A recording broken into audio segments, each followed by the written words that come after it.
We're joined now by Jens Brown, Principal at Huron. Thanks for joining us. How are you? Are you well? Real well. Good stuff.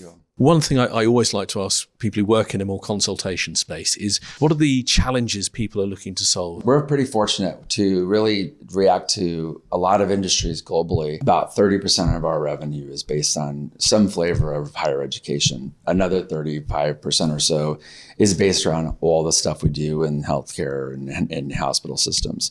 The rest of that's commercial business. On the commercial side of things, we have a lively and thriving and probably a little bit energetic business right now, at least in the US. Now with the different regulatory environments that we're seeing more reshoring to avoid tariffs and things of that nature. We've kind of put this moniker on the physical and the digital part of supply chain, because it's not just enough to have a supply chain technology, but it's like, okay, where is the robot going to be?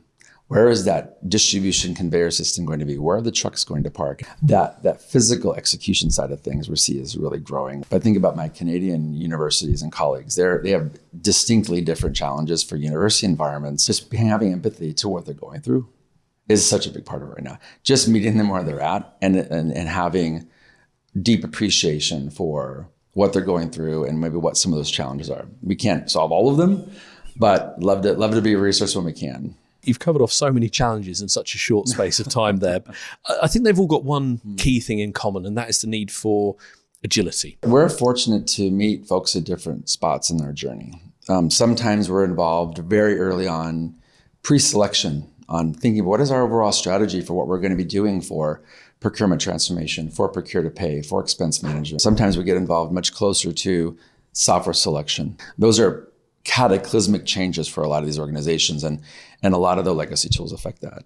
In the JAGGAER context, we're able to really think about like, how does maybe a current investment in JAGGAER, where does that click into what they're doing with ERP and future ERP? And a lot of times we're getting involved in a lot of implementation work as well. So I think we're crossing the 200 or 300 implementation threshold now, with just in the JAGGAER side of things, with really doing optimization and implementation work across the board there. So we were really fortunate from as we say here, soup to nuts. You're going from everything involving early on planning to all the way down to execution and really helping folks optimize. What you say there about optimization fascinates me, because it's an area which doesn't get talked about as much.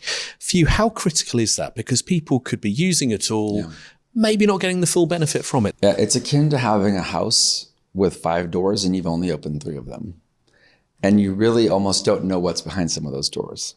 There's a dimension of just general product knowledge that people don't necessarily learn during implementation, or there's a certain focus that isn't inclusive of a certain feature. Later on, people want to do an expansion of certain functionality, let's say. So I think optimization is really interesting, because it really does let you do a refresh look. I think when you step back and say, well, why do I want to do that? We walk in so many times and you're dealing with a client that is circa 2012, circa 2014, of when they did the implementation, we did these choices. Well, a lot has happened in 11 years, right? And let's reflect on that. And really, there's a lot riding on, well, we do release management and we have communication, so surely the customers understand that. No, they don't. We may be 2 or 3 leaders removed from that person. Then you think about, okay, maybe it's a communication problem. No. When you have 15 to 20% churn every year in an organization, 5 years later, you've had perhaps 80% or 100% turnover of everybody involved in that choice. So there's 2 problems. One, the core knowledge that they gained on the job implementing the first time is, 1, it's legacy, and then 2, maybe it just goes away. Then later on, they're not even learning or adapting or taking advantage of the lease notes, or they don't have the authority to do that, right?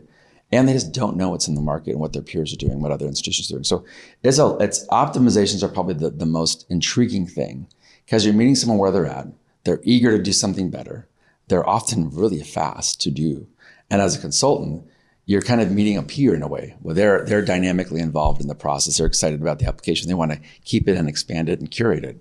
It's no different. I love that doors analogy, and I firmly plan to steal that in the future with your blessing. Let's stick with the talk of this era of deregulation and domestic sourcing, nearshoring and so forth. It's a challenging time for procurement professionals. It's an easy expression to chuck around, but it is pretty unprecedented in recent years. How, with the right advice, the right tools, can it be turned into an advantage? Keep moving forward. Do not be paralyzed. Keep moving in the market. As we see, a lot of things are changing day over day. We're going from a situation where on Monday, you're going to have 145% tariff, and by Wednesday, it's all sorted. So don't plan for the 145, plan for agility.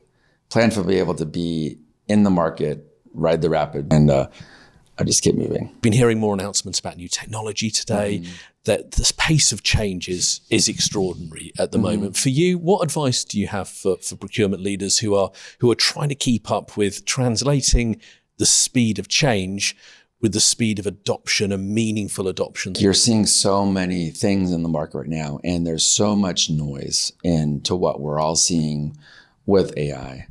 Every single major vendor under the sun is doing something material. I think the more folks can at least understand what's out there, also understand how are you individually using some of these solutions, whether it's Microsoft Copilot or ChatGPT, pick your poison. Just being in there experimenting as individuals, I think leaders should challenge themselves and their staff to do that day one. If people aren't and they're waiting for instructions, they're already behind. Imagine waiting until 2001 to say, well, I'm going to try out this internet thing once and for all. You missed it. I think the vendors are becoming thoughtful about getting rid of some of the complication, making it seem much more native and in-app.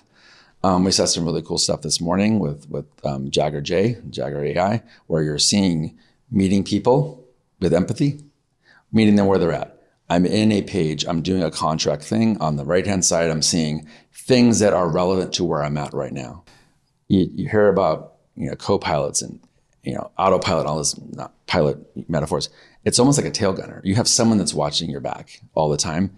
And that's where I think a lot of these tools are going. It's almost like the manifestation of Clippy, right? Clippy's back from the dead, and he's gonna save us from a lot of things. And my last question, Jens, is about the here and now, where we're at. We're at JAGGAER Rev 2025 here in wonderful Miami. For you, aside from the obvious benefits of the networking, what are the real key benefits of being here in person at an event like this? It certainly makes you suffer through your golf game sometimes. Those are fun events to get out. I often think of these conferences as a 3-day hostage crisis. You live in the same building for 3 days and you don't leave it, but these are different. I think there's a lot going on here. The vibe shift, if you will, on the Rev conference has been pretty remarkable in the last couple of years. I really see a lot more on thought leadership now than historically, and I think that's a great thing. I think people are craving conversation. People are craving thought leadership. They're really wanting to talk about a problem to solve. There's a reason people love panel conversations, because that's really how people want it. They don't want a PowerPoint presentation. Having a conversation with 3 people that are doing your job and hearing what they're doing, that's worth getting on a plane and flying halfway across the continent for.